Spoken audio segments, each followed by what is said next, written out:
Welcome back to Permit Pro Academy. Today, we are continuing our mission to break down the Kentucky DMV knowledge test, translating complex English rules into Swahili to help you build a clear understanding of the material. In this session, we are going to focus on questions 51 through 78 from the official Kentucky practice material. Before we start, grab a notebook and a pen. I want you to write down these specific English terms as we go, alongside the Swahili meanings we discuss.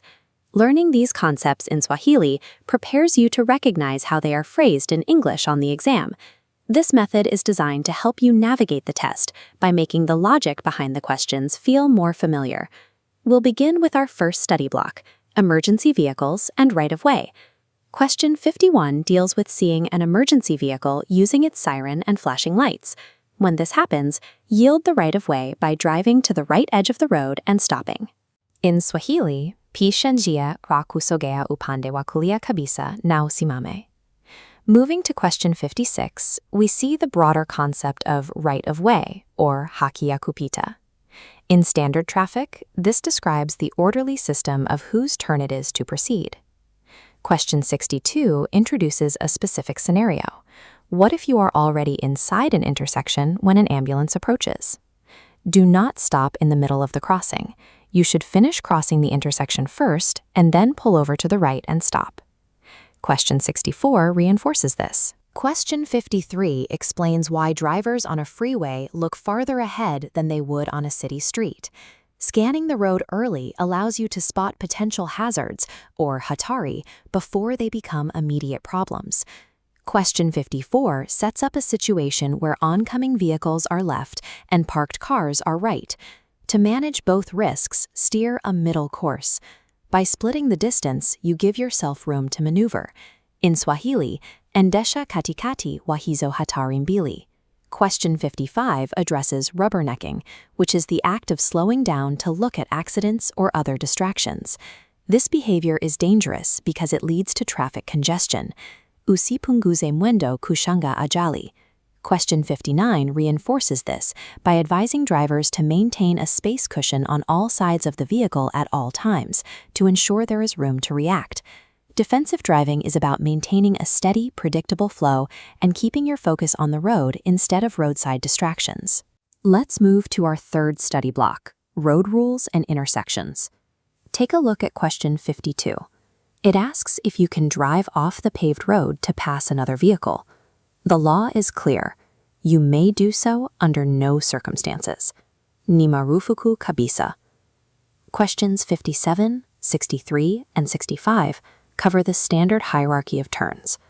Generally, the first vehicle to arrive at an intersection goes first, and those turning left must yield to oncoming traffic.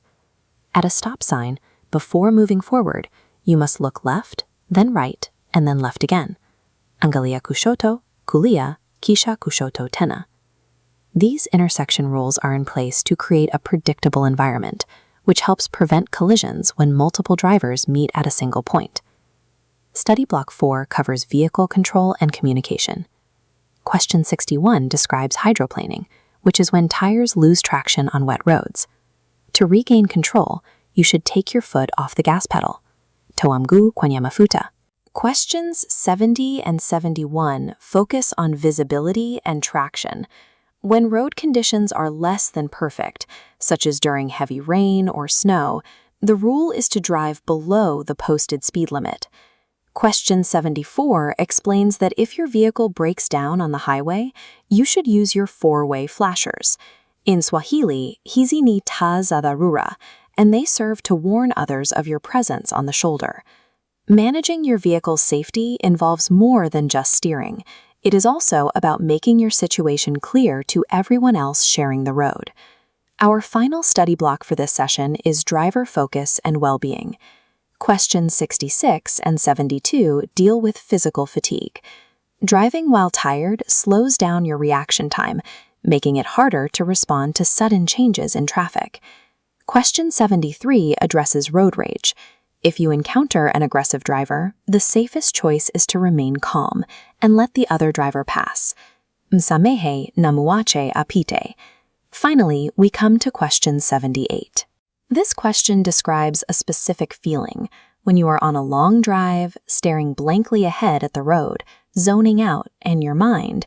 This condition is known as HAIWEI hypnosis, or kusiziwa barabarani. It's a dangerous state of mind, and we'll cover how to recognize and avoid it in our next video. That completes all 5 study blocks for this session. We have now reviewed 28 important questions found on the Kentucky DMV Knowledge Test. Take a moment to look over the notes you took. You now have a personalized Swahili to English guide for these specific sections of the manual. Thorough preparation is a great way to build confidence before test day. Please like the video, subscribe to the Academy, and click the link on your screen to move on to Part 3, where we'll resolve the HAIWEI hypnosis mystery.